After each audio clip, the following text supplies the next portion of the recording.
Naman Radhika, all of you. Now I am going to explain the third chapter of your book Hornbill, Discovering Truth. The saga continues. Written by A.R. William in Hindi. यह लेख टुट, जिसका पूरा नाम तुतनखातेन था, वह मिस्र के शाही परिवार का एक किशोर उत्तराधिकारी था। इस परिवार ने मिस्र के राज्य में सदियों से शासन किया था, पर जो तुतनखातेन था वह अल्प आयु में ही मृत्यु को प्राप्त हो गया था। उसने केवल 9 वर्ष शासन किया। वह अपने वंश का अंतिम व्यक्ति था। उसकी अंत्येष्टि क्रिया एक नए राजवंश का अंत कर दिया, पर उसकी मृत्यु किस प्रकार हुई वह एक अनसुलझी पहेली बनी रही। टुट का पिता अथवा दादा अमेनहोटेप III एक बहुत ही बलवान शासक था, जिसने लगभग 40 वर्षों तक मिस्र पर राज्य किया था। उसका बेटा गद्दी पर बैठा। नए राजा ने आतेन की पूजा को बढ़ावा दिया। आतेन सूर्य देवता को कहा जाता था, उनको माना जाता था। उसने अपना नाम ही बदलकर एखेनेटन यानी सूर्य देवता रख लिया। वह अपनी धार्मिक राजधानी भी थीब्स के पुराने नगर से आगे नए नगर एमरना में ले गया। उसने लोगों को भारी क्षति पहुंचाई। जब उसने एक बड़े देवता एमन पर कटाक्ष की, उसकी मूर्तियां को नष्ट कर डाली और उसके मंदिर अपने राज्य में बंद करवा दिए, तो उसके पश्चात एक अन्य अज्ञात शासक आया, जिसकी मृत्यु भी शीघ्र हो गई। फिर सिंहासनारूढ़ हुआ युवा तुतनखातेन, उसी को आज टुट के नाम से जाना जाता है। उसने पुरानी परंपरा को पुनर्जीवित कर दिया।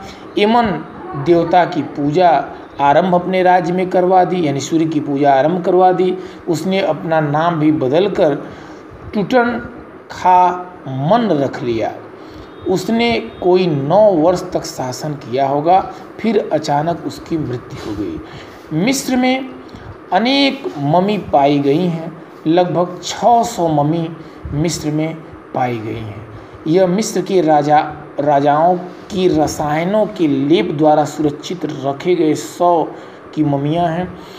इन्हें इन दिनों पराओह कहा जाता था। टुट का शव लगभग 1922 में खोजा गया।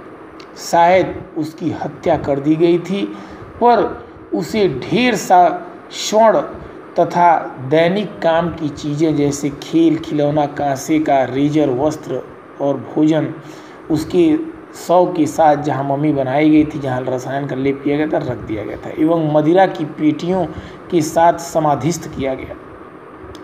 ऐसी मान्यता कि मृतक राजाओं को दूसरे जीवन में इन चीज़ों की ज़रूरत पड़ सकती है, इसलिए ये सब सामान रखा जाता था। हावर्ड कार्टर नाम का एक अंग्रेज पुरावेत्ता था। 1922 में टुट की समाधि को खोज निकाला। समाधि में रखे गए बहुत से खजाने को लोग पहले ही लूट ले गए थे, फिर भी वह किसी की समाधि में अब तक पाए गए घनाकार से अधिक थी। चट्टान काटकर 26 फुट नीचे समाधि बनाई गई थी। उसकी दीवारों पर चित्र बने थे। टुट का सोने का नकली चेहरा ताबूत के बाहर ढक्कन पर बना हुआ पाया गया। महीनों उस खजाने की सूची तैयार करने में लग गए थे। फिर कार्टर ने 3 ताबूतों की जांच शुरू की। पहले के अंदर उसने जैतून की पत्तियां, कमल की पंखुड़ियां, मक्की के फूल मिले। शायद टुट को मार्च अप्रैल में दफनाया गया था, इससे इंगित हो रहा था। जब कार्टर अंतर टुट के शव तक पहुँचे, उन्हें एक समस्या का सामना करना पड़ गया। जिस राल से टुट के शव को ठोस सोने से बनी ताबूत में चिपकाया गया था, वह बहुत अब कड़ा हो गया था। शव को उस राल से अलग करना असंभव सा दिख रहा था। तपती धूप में भी वह राल पिघला नहीं। उसे छीनी हथौड़े से छील छील कर अलग किया गया। तब कहीं टुट का शव छुड़ाया गया। कार्टर के सामने कोई दूसरा चारा भी नहीं था। यदि वह शव को एक एक अवयव काट कर न निकालता तो चोर सारा सोना ही लूट ले गए होते। कार्टर के कर्मचारियों ने शव का सिर अलग किया। उसके हर जोड़ को काट काट कर अलग कर दिया। एक बार फिर शव के टुकड़ों को पुनः जोड़ा गया। एक लकड़ी के ताबूत में नीचे रेत बिछाकर उन टुकड़ों को पूर्ववत शव के आकार में बना करके फिर रख दिया गया। टुट के निधन का रहस्य पहेली बना रहा पुरातत्व विज्ञान 1922 के बाद बहुत परिवर्तित हो गया था। 1968 में शरीर रचना विज्ञान के एक प्रोफेसर ने मम्मी का एक्सरे किया और एक नया सेक्रेसी उजागर किया। उसने बताया कि शव की हड्डी और सामने की पसलियां गायब पाई गई। आज सीटी स्कैन एक्सरे से लेकर शरीर का त्रिआयामी आकार तैयार कर देती हैं।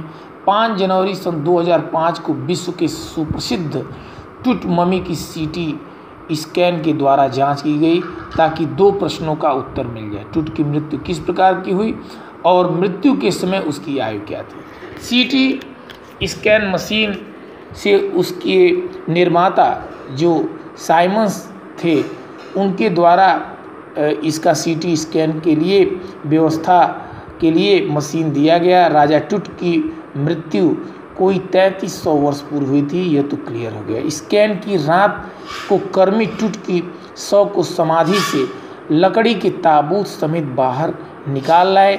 उन्होंने एक नए ट्रेलर में यह रख दिया जिस पर स्कैन यंत्र रखा था। इस प्रक्रिया में करीब 3 घंटे लग गए। राजा को वापस समाधि स्थल में फिर रख दिया गया। इस जांच के सारे शक दूर हो गए। शव में कोई गंभीर चोट वाली बात नहीं पाई गई। टुट अपनी समाधि में मिस्र के दिवंगत शासकों को जहां दफनाया जाता था उस घाटी में सुरक्षित विश्राम कर रहे थे और इस तरह से टुट के शव का परीक्षण के बाद उससे जुड़ी जो आयु की बात थी और जो मृत्यु कैसे हुई इसका उजागर हो सका। Thank you all of you.